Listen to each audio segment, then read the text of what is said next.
awoke in a panic before calming down to examine his surroundings. He was in a cramped, empty room, the only noticeable features being two towering doors standing across from each other as if in some sort of stark standoff. Dan couldn't remember how he had gotten there, or why he had fallen asleep, but he had never woken in an area so strange. "Hello? Anyone there?"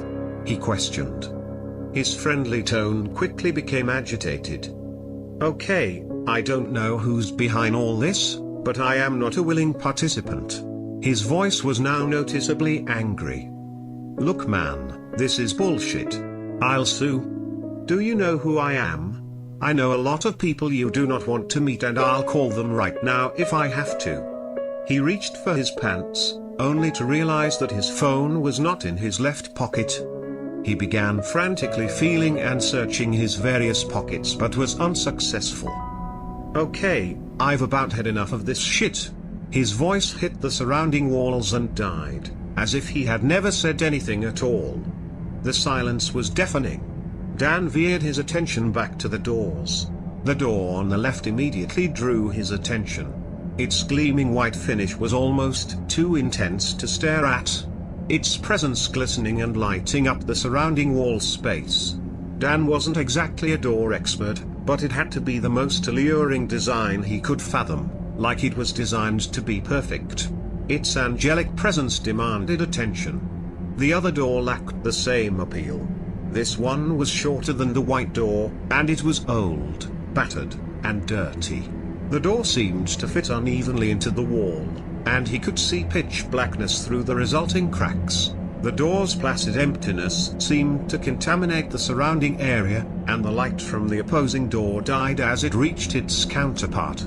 Unlike the previous door, which was characterized by light, this door was clouded in darkness. Dan couldn't bear to look any longer and he pulled his eyes away. This door, it seemed, was evil, somehow. Apart from its less than appealing design, something else. Something he couldn't explain, flooded through the dark cracks.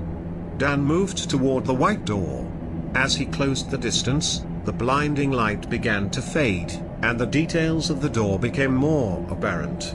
Positioned in the center of the frame was a golden plaque.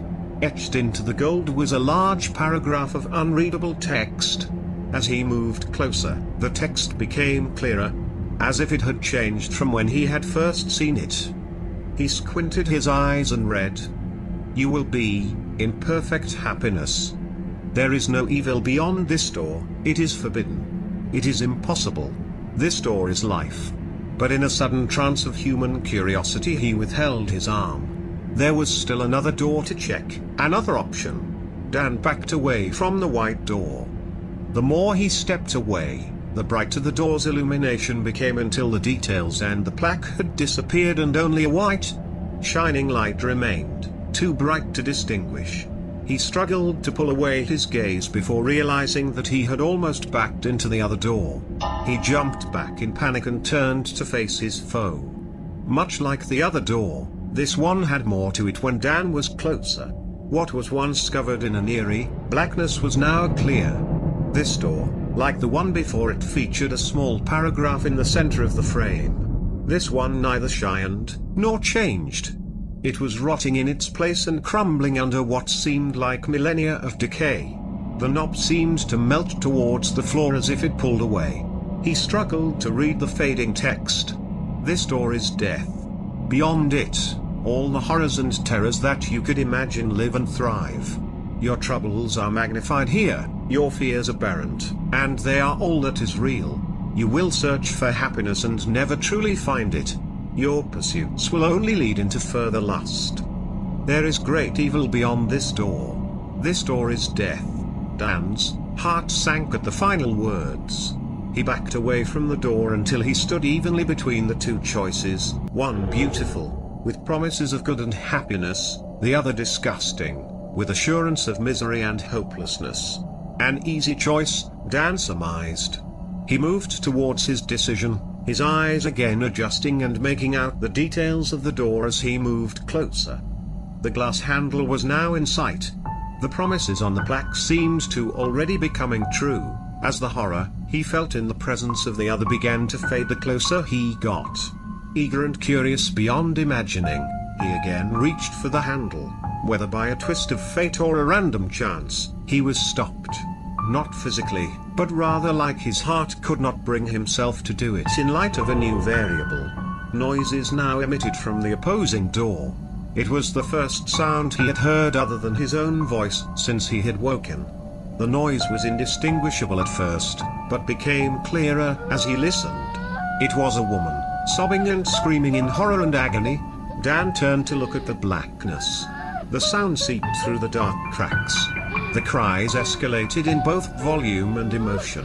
The light from the white room now gleamed brighter in the corner of his peripheral vision, brighter than it ever had. He was in the middle of two opposing forces, his pursuit of happiness, and his instinct for compassion. Whoever this woman was, she clearly needed help, and Dan wasn't the type of man to ignore the cries of a woman in peril. The words on the plaques echoed in his mind, beating the sides and practically escaping through his ears. If he went to the left, he figured, he would no longer care for the woman, assuming the plaque was telling the truth. This wasn't right, he decided, as Dan could not bring himself to justify blissful ignorance. The light from the left gleamed now even brighter, as if it yearned to change his mind. He pondered the idea of letting go and succumbing to the light, to be perfectly happy. Never before had Dan been so deeply conflicted. At this point, the woman had stopped crying and was now screaming at the top of her lungs, it seemed. This time, no amount of happiness could pull him away. Dan. Why? Oh God, Dan. Dan immediately turned at the mention of his name. The truth is that he mentally never made a decision. If he had, he probably would have chosen the other door. Rather, his body, without thought and in fluid motion, darted towards the black door, his adrenaline fueling his plight. He ran from everything he could ever hope for towards the girl who knew his name, racing against his own mind and the chance to reason himself out of it. He ran from everything he could ever hope for towards the girl who knew his name, racing against his own mind and the chance to reason himself out of it. Dan awoke, coughing up blood and in intense pain. Burning wreckage and blood littered his resting place. He struggled to raise his head towards the love of his life, now sobbing in immense joy. What happened? Dan coughed through his broken ribs. A familiar voice responded. We were in an accident, I thought I'd lost you. Her sobbing resumed. Dan struggled to sit up but his ribs ached in resistance. He began questioning what the hell had just happened. The door's ominous text still rang in his head. This door is death.